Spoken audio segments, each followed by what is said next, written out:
사랑하는 성도 여러분, 우리가 이 세상에서 살다 보면 생각지도 못한 일들을 경험할 수도 있고, 그리고 기적 같은 신비로운 사건을 체험할 때도 있습니다.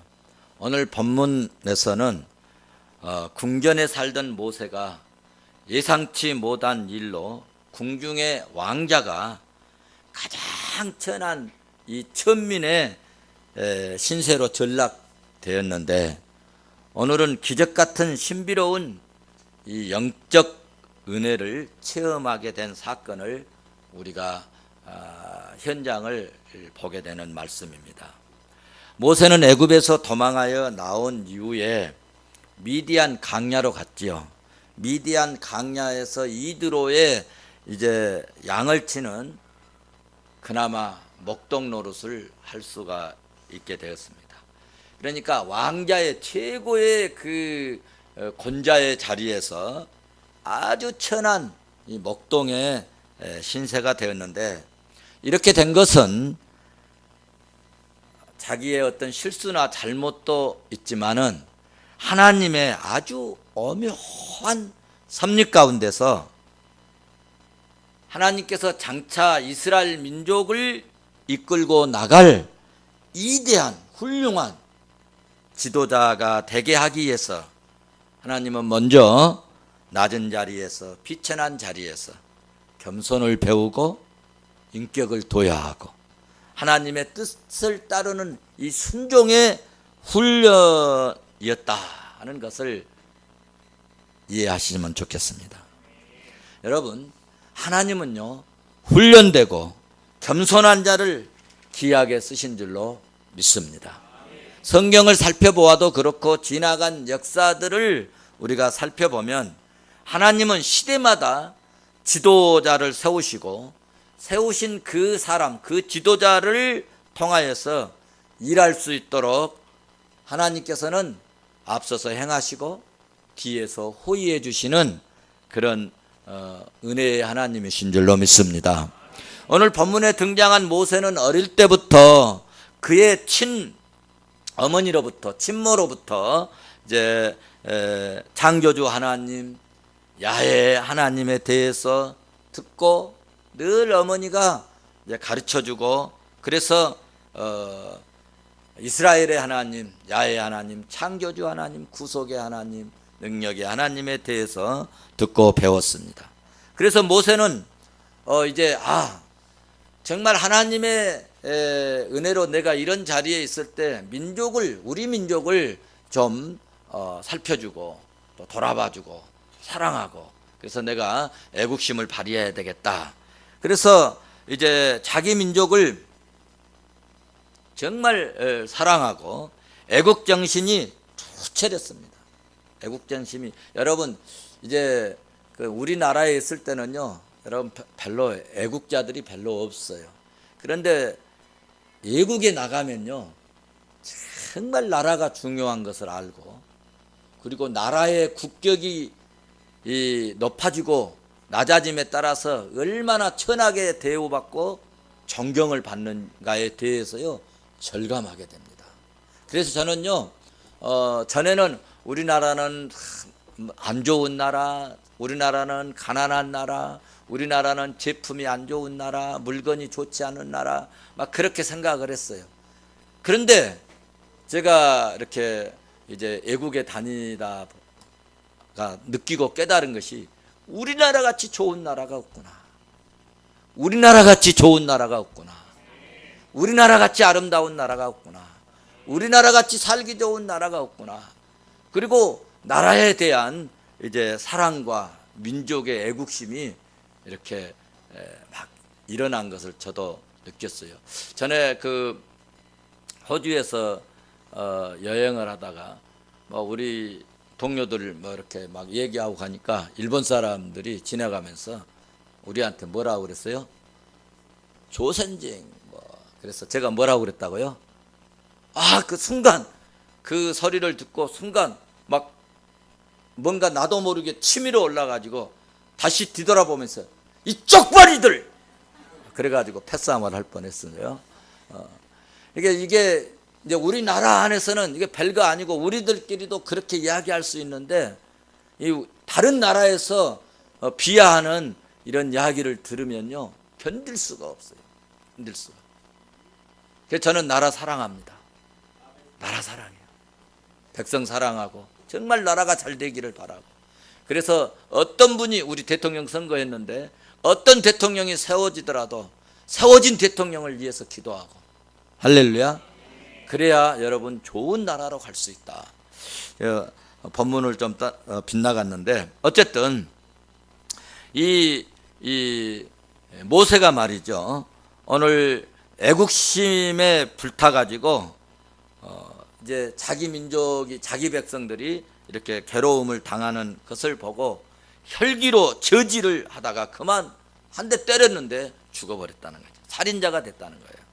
그래서 끝내는 그는 이제 그 애굽에서 처벌받지 않고 이제 않기 위해서 끝내는 도망자가 되는 신세가 되었음을 출애굽기 2장에서 우리가 잘 살펴보았죠. 모세는 그때부터 이제 바로왕의 궁중을 탈출하여서 강야 40년의 유랑 생활을 이제 마칠 때까지 어머니가 가르쳐 주셨던, 어머니에게 배웠던 그 신앙심이 전능하신 하나님, 야훼 하나님을 잘 믿었어요. 그런데 그동안 40년 동안 이렇게 지내오면서 그 능력의 하나님이라고, 하나님은 은혜의 하나님이라고, 하나님은 권능의 하나님이라고, 하나님은 절대적으로 우리를 사랑하시고 지키시고 인도하신 하나님이라고 배웠는데, 내가 이렇게 지금 어려움을 당하고 있고, 그리고 궁중에 살았던 내가 이렇게 지금 미디안에 이르러 가지고 이드로에 양을 치는 이 정말 목동, 이 품꾼으로 지금 살아가는데, 목동이 되었는데 특별한 하나님의 도우심이나 은혜를 느끼지 못했다는 거예요. 그래서 그 하나님에 대한 지식은 있었으나 체험이 없었기 때문에 전능하신 하나님이 앞에서 인도하시고 뒤에서 호위하신다는 하나님에 대한 믿음에 대한 확신이 어떻게 되겠어요? 점점 시들어가게 됩니다. 이렇게 모세의 믿음이 희미해지고 믿음이 시들어갈 때 오늘 본문에서 야훼 하나님이 실상이 나타났습니다. 할렐루야. 모세에게 나타난 하나님은 모세에게 음성을 들려주시고 믿음으로 계시해 주셨던 신비로운 사건을 오늘 본문에서 우리는 살피게 됩니다. 우리 다 같이 이제 본문 말씀으로 가서 모세에게 나타나신 그 현장을 한번 보시겠는데, 우리 다 같이 3장 2절을 한번 보십시다. 2절 같이 봅니다. 시작. 여호와의 사자가 떨기나무 가운데로 나오는, 그가 보니 떨기나무에 불이 붙었으나 그 떨기나무가 사라지지 아니하는지라. 아멘. 무슨 말씀입니까? 모세가 하나님의 인도 따라서 호렙산으로 갔어요. 호렙산은 하나님의 산이라는 별명이 있어요. 호렙산에 가서 양을 치고 있는데 떨기나무에 막 불꽃이 타오르는 거예요. 불꽃이 타오르고 있는데 거기서 여호와의 사자가 나타났다는 거예요. 여호와의 사자가. 여기 떨기나무는 히브리 말로 스네인데 가시덤불 혹은 아주 연약하다는 그런 뜻이 담겨져 있습니다.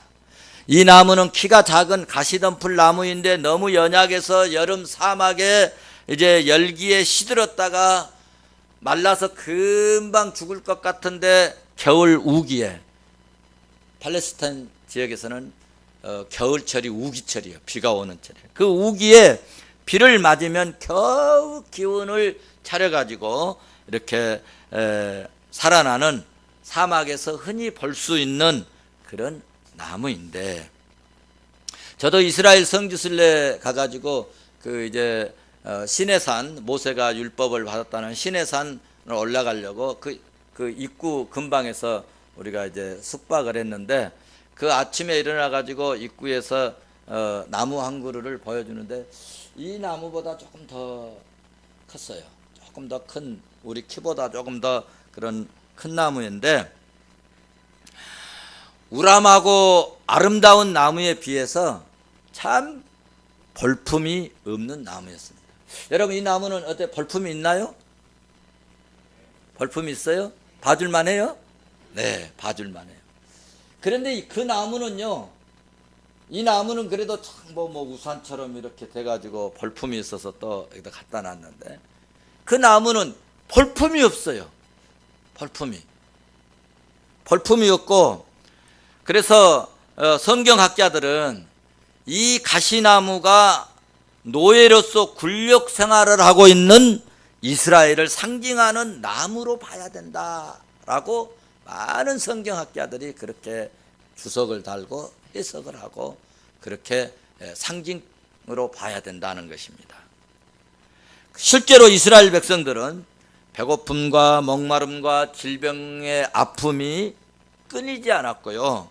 거기에다가 애굽인들이 엄청난 핍박과 중노동으로 시달려 가지고 견디다 못하여, 여러분 웬만큼 힘들면은 그냥 막 끙끙대고 일을 합니다. 막 투덜대면서 일해요. 그런데 진짜 힘들면 앉을 때도 어때요? 앉을 때 어때요? 아이고. 일어날 때도 어때요? 아이고. 막 탄식, 이게는 이제 우리가 보통으로 하는데, 진짜 시달리고 고통스러울 때는 어때요? 탄식 소리가 막, 이 탄식 소리가 하늘을 찔렀다는 거예요. 얼마나 고통스러웠는가를 짐작을 할 수가 있죠. 그래서 이 탄식 소리를 하나님이 들었다.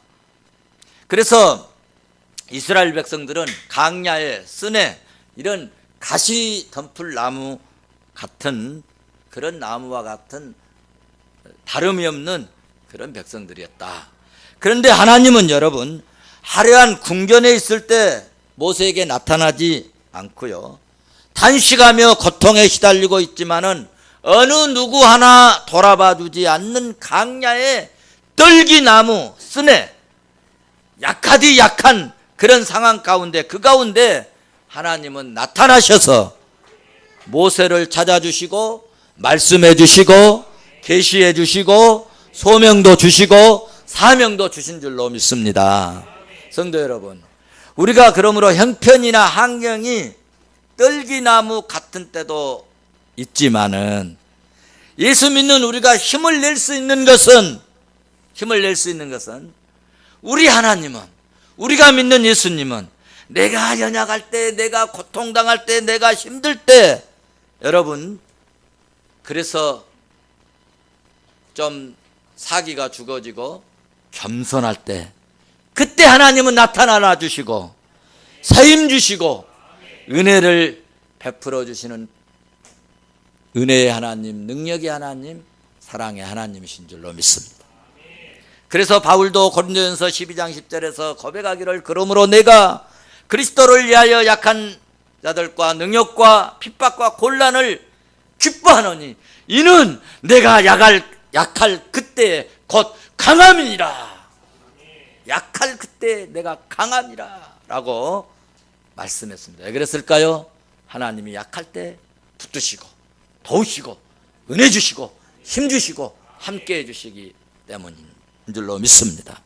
성도 여러분, 우리가 떨기나무처럼 보잘것없고 약할 때, 나약할 때, 힘들 때, 여러분 주님을 기대하고 오직 하늘의 하나님을 바라볼 때 그 약함이 강함이 될 줄로 믿습니다. 새 힘을 하나님이 주실 줄로 믿습니다. 그 약한 자리가 하나님의 임재의 장소가 되고 하나님의 음성이 들려지고 하나님의 음성을 듣게 되면 하나님의 계시를 받고 사명자로 살 수 있게 될 줄로 믿습니다. 본문의 떨기나무는 열매를 얻기 위해 심은 과목이 아닙니다. 강야에서 자연적으로 발생하며 성장하는 열매 없는 나무이고, 그렇다고 건축 자재로 쓰이는 나무도 아니고 또 이렇게 정원용이나 또 간상용의 나무도 아닌 버림받은 쓸모없는 가치없는 무가치한 그런 나무입니다. 어쩌면 모세는 가시덤불 같은 사람입니다. 지금 아무 쓸짝도 없는 백성들을 위해서, 이스라엘을 위해서 아무 쓸모없는 그런 사람 같은 자리에 떨어져 있습니다. 그런데 여러분, 중요한 것은 하나님께서는 이 떨기나무 가운데 임재하셨다는 사실입니다.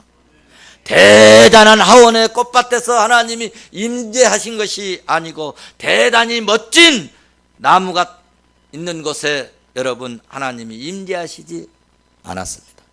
크고 웅장한 숲속에서 하나님이 임재하시지 않았습니다.